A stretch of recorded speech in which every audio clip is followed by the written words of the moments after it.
Lesson 164. Now are we one with Him who is our source. 1. What time but now can truth be recognized? The present is the only time there is. And so today, this instant, now, we come to look upon what is forever there, not in our sight, but in the eyes of Christ. He looks past time, and sees eternity as represented there. He hears the sounds the senseless, busy world engenders, yet he hears them faintly. For beyond them all he hears the song of heaven, and the voice for God more clear, more meaningful, more near. 2. The world fades easily away before his sight. Its sounds grow dim.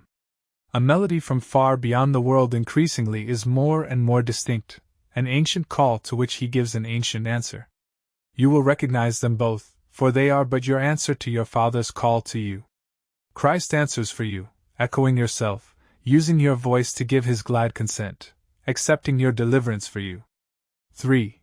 How holy is your practicing today, as Christ gives you his sight and hears for you, and answers in your name the call he hears. How quiet is the time you give to spend with him, beyond the world. How easily are all your seeming sins forgot, and all your sorrows unremembered. On this day is grief laid by, for sights and sounds that come from nearer than the world are clear to you who will today accept the gifts he gives. 4. There is a silence into which the world cannot intrude. There is an ancient peace you carry in your heart, and have not lost. There is a sense of holiness in you the thought of sin has never touched. All this today you will remember. Faithfulness in practicing today will bring rewards so great, and so completely different from all things you sought before, that you will know that here your treasure is, and here your rest. 5.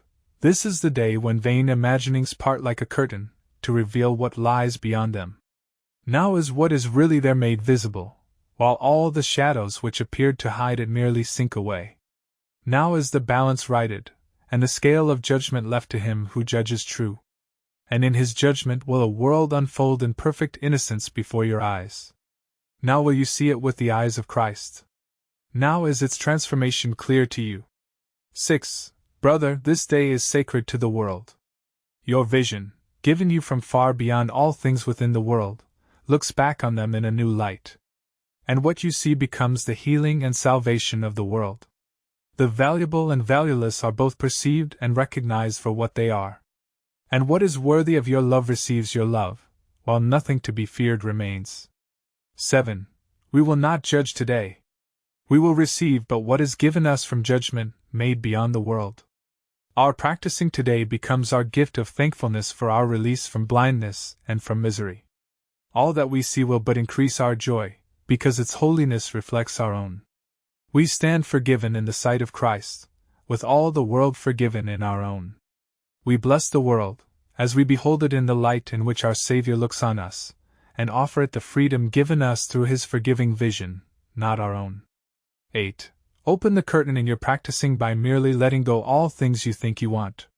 Your trifling treasures put away, and leave a clean and open space within your mind where Christ can come and offer you the treasure of salvation.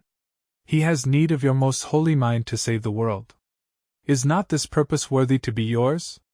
Is not Christ's vision worthy to be sought above the world's unsatisfying goals? 9. Let not today slip by without the gifts it holds for you receiving your consent and your acceptance. We can change the world, if you acknowledge them. You may not see the value your acceptance gives the world. But this you surely want. You can exchange all suffering for joy this very day. Practice in earnest, and the gift is yours.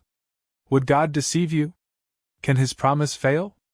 Can you withhold so little, when his hand holds out complete salvation to his Son?